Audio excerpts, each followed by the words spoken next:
Elephant in the Garden by author Michael Morpurgo. It's a very good book for young readers, and it's a very quick read as well. 200 pages only with larger fonts and good spacing. I could read it in maybe 2 to 3 settings when my wife bought it from a library. Naturally, curiosity develops when you hear elephant in the garden. Elephant is such a big animal, you cannot imagine to be in a garden unlike, let's say, a dog or a cat or some small pets. Naturally, the question comes, is it something imagination or what is the story? So, in the story, how it develops, naturally the question comes as to where was the elephant?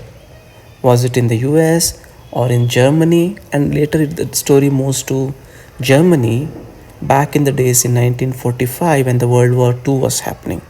Specifically, this was in a place called Dresden in Germany in February 1945. The story is like when the war was happening, this family of Elizabeth, who is the key character who narrates the story here, Elizabeth, who is a 16-year-old child, she has a mother called Mutti and her brother, who is 9 years old, called Carly.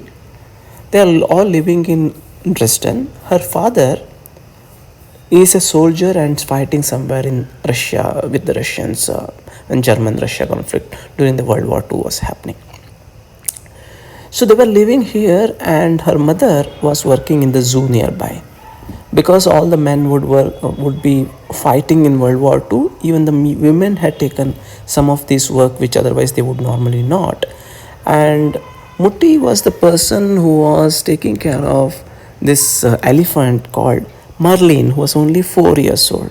And the story goes like she was the one who was there when she was born also. And soon after that, her mother died, and this elephant became an orphaned elephant. And Mutti used to take care of her during the time when she was working in the zoo. And unfortunately, when this war had taken into a shape where almost every city in Germany was getting bombed by the Allies, Americans, British, and the Russians, it was almost the time when the city where these guys are staying, Dresden, was also going to be bombed sooner or later. And the zookeepers were planning as to what they should do with the animals because they would cause chaos when that happens. So, and they were planning to shoot all the animals. Mutti, who was in so much love with this small innocent elephant, would never let that happen, and she convinces the zookeeper to take Marlene to her home and take care of her 24/7. So she would walk the elephant back to her home in the evening, and in the morning she would take her back to the zoo. And she would make her sleep and stay in her garden. So that's how the elephant comes to Elizabeth's garden. And that story is not about just elephant coming to the garden, right? The story goes much beyond there, where the lives of German civilians, how the war time has shaped their lives, and what are they, what did they go through. Everything we can see from the children eyes. And it so happens that on the day of bombing Dresden, which later we know that it got almost like inferno when the bombing happened, it was so much devastating. On the 13th of February 1945, when this happened, so they were all out behind Marlene because she had run away, and they were trying to catch her, and luckily because of that reason they were out of the city, and the entire city gets bombed and they get survived. And they just then walk towards all the way towards the west side of Germany to save themselves from the city going to the countryside. They certainly become refugees trying to take shelter somewhere along the way. And the plot twist is also that they also meet a person called Peter, who was the soldier from the enemy army from Canada, who gets who gets down to the ground through a parachute.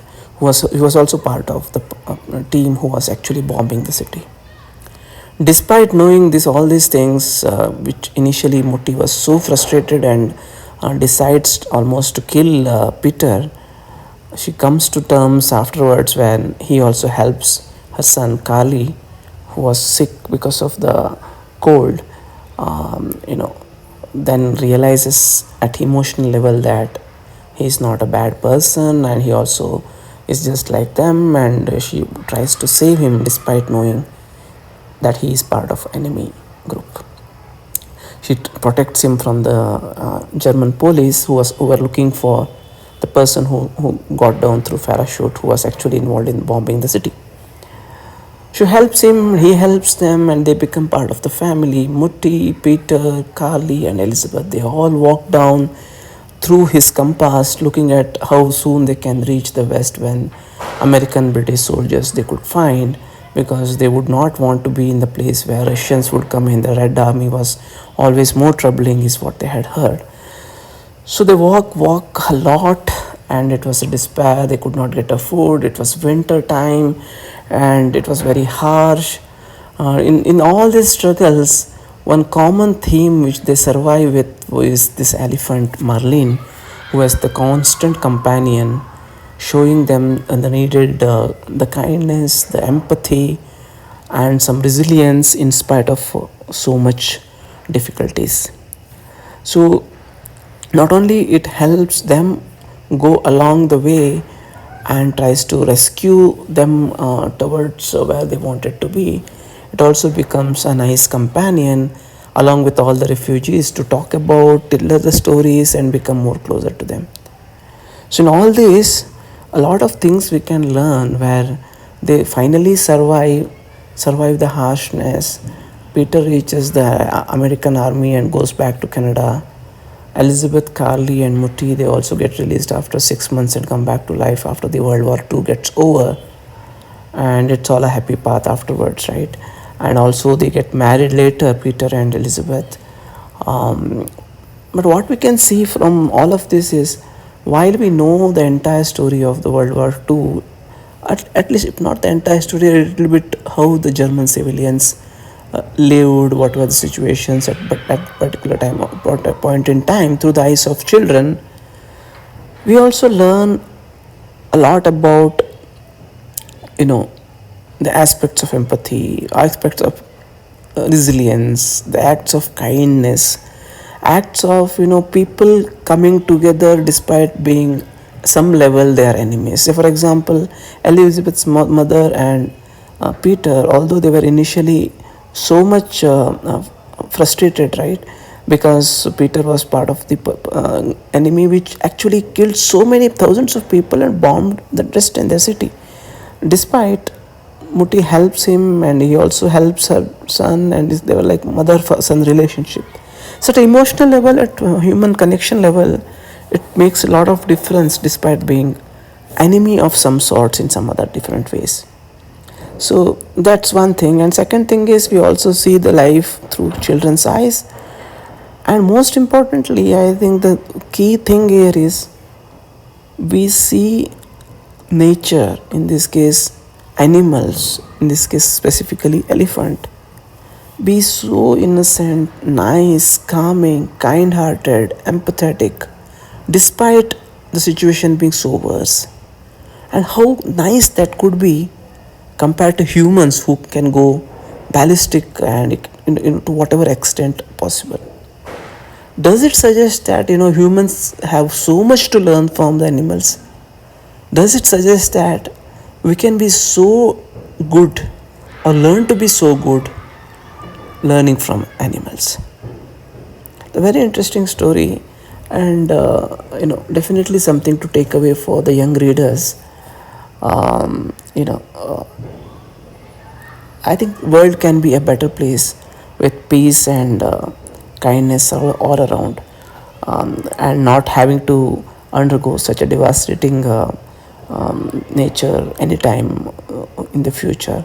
Now when we hear Russia-Ukraine conflict or Israel-Gaza-Iranian conflict, all of this suggests that humans probably would never change and these kind of conflicts continue.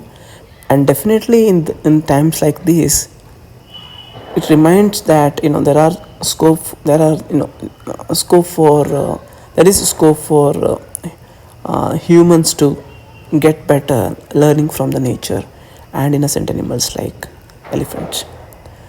So that was the brief overview and understanding and learnings for me.